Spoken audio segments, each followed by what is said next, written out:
Waktunya Mama bercerita. Mempertahankan nilai dalam diri.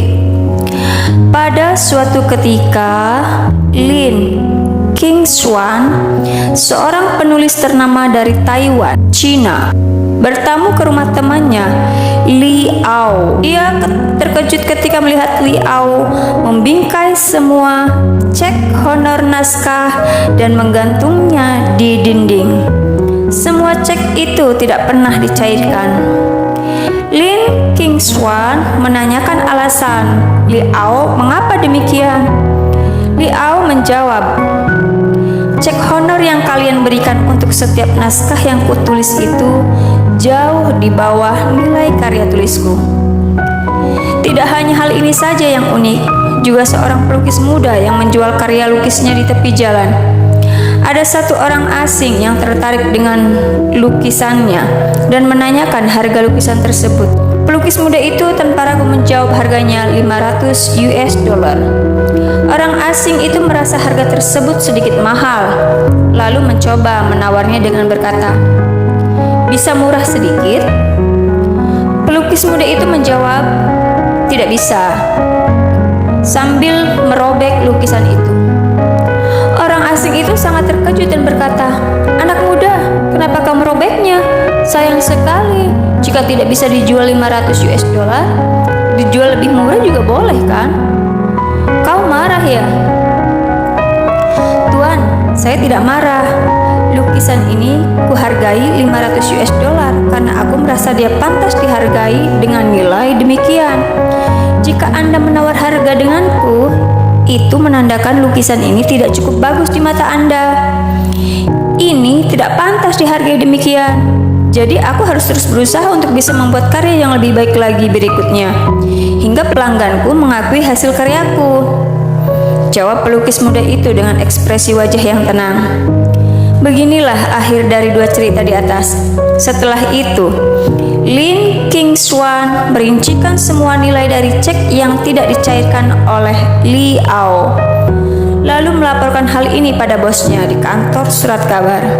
Setelah mendengarnya, bos merasa hal ini ada benarnya dan langsung mencairkan honor naskah senilai $2 juta untuk Li Ao. Sedangkan pelukis muda yang pernah penuh percaya diri dan konsisten tidak menurunkan harga $500 untuk karya lukisnya itu, terus bekerja keras hingga akhirnya ia menjadi seorang maestro. Ia menghasilkan banyak karya antik yang diturun-temurunkan, dan juga setiap karya antiknya itu bernilai lebih dari $500. Benar, kita harus memandang penting nilai hidup kita. Jangan memandang enteng apa yang pernah kita mulai. Mungkin ada yang mengatakan Li Ao itu besar namanya. Mungkin ada yang mengatakan Li Ao itu besar namanya. Jika dia meminta honor sebesar itu, wajar saja jika ada yang bersedia membayar. Tetapi bagaimana dengan pelukis muda itu? Yang harus kita tahu adalah saat dia menjual lukisan di sana, dia belum memiliki nama. Hidupnya serba susah. Baginya, uang itu sangat penting sekali. Tetapi dia sama sekali tidak memandang rendah dirinya sendiri, dan juga kepercayaan diri dan keberanian untuk tidak memandang rendah diri sendiri. Inilah yang membuat dia berhasil pada akhirnya. Pelukis muda inilah yang pada akhirnya menjadi kepala Museum Seni Tiongkok sekaligus guru besar seni ukir, Liu Kaiku. Sebagai bahan renungan, tidak peduli dalam situasi apapun, kita semua tidak boleh meremehkan diri sendiri. Jika kita saja tidak percaya diri, orang lain sudah pasti akan meremehkan kita. Tentu saja, kita juga tidak boleh terlewat angkuh. Kita seharusnya mengetahui dengan jelas kemampuan diri kita, tapi tidak sembarang merendah. Jika kita sudah berani dan percaya diri dengan kemampuan kita, kita baru bisa menjadi lebih baik dan mendapat pengakuan dari orang lain. Ketika ada yang meremehkan kita, kita jangan menyalahkan diri sendiri, juga jangan menyalahkan orang lain, tetapi carilah kekurangan dalam diri kita, terus giat perbaiki itu hingga kita diakui oleh orang lain.